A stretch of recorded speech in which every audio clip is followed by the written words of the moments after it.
When Picasso shattered his own face into geometric fragments in 1907, he wasn't just breaking artistic rules, he was demolishing the very concept of a unified self.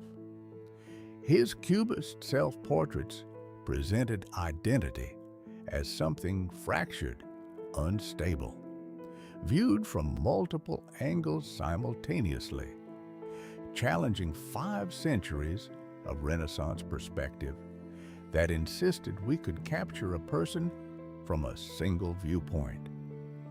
The face became a puzzle of planes and angles, front and profile compressed into one impossible image, suggesting that identity itself was never fixed, but constantly shifting depending on how you looked at it.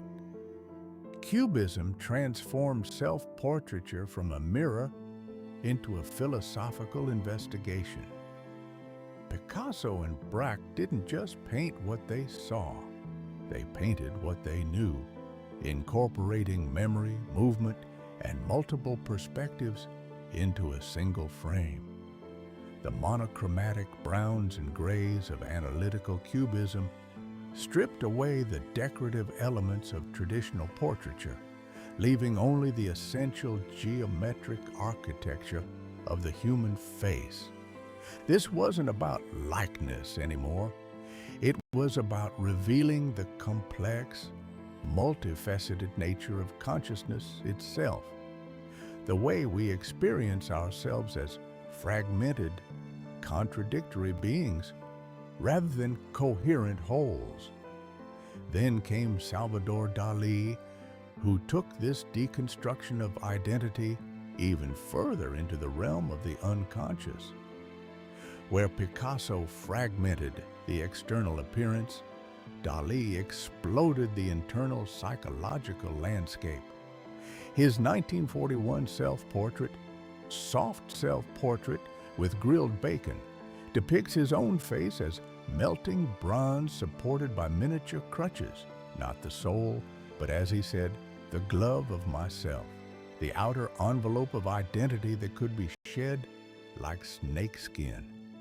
Dalí's self-portraits became dreamscapes, populated with his recurring symbols, melting clocks representing the fluidity of time and memory, ants symbolizing decay and anxiety, crutches suggesting the fragile props supporting our constructed identities.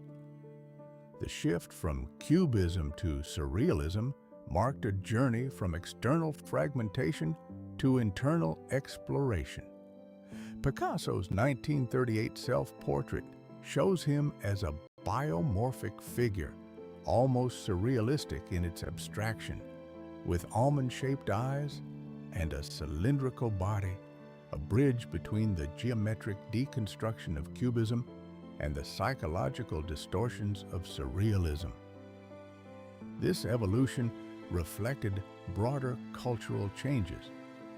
Cubism emerged from a world questioning traditional perspectives and certainties, while Surrealism arose in the aftermath of World War I, when Freud's theories about the unconscious were revolutionizing how people understood the human psyche.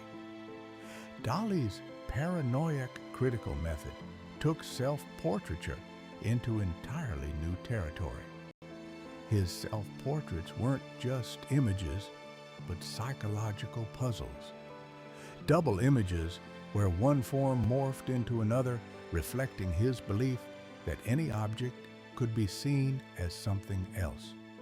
His 1923 Cubist self-portrait shows the young artist experimenting with angular fragmented forms.